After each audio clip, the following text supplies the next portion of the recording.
Hey everyone, this is Tim from YourSixTech. Today in this video, I'm going to show you how to restore the default settings on your PlayStation 5. So maybe you have an issue with one of the settings, and simply resetting them will fix it. Let's go to Settings right here, and then scroll on down to System. Then go to the right, under System Software, and go to Reset Options. Now, we can go to Restore Default Settings, and then type in the passcode. Now, the default passcode is 0000, so let's press square, square, square, square.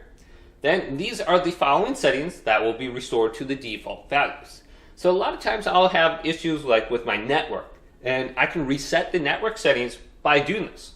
Then if we scroll on down under this list, these are all the settings that are going to be reset to the default. So maybe we're having an issue with the sign-in information for PlayStation Network, or maybe even like the party chat. Well, we can go to Restore right here. Now when you press Restore, you're going to have to sign back in with your email address and password. So just be aware, if you don't have those, do not go ahead and reset, because you're going to have to sign back in.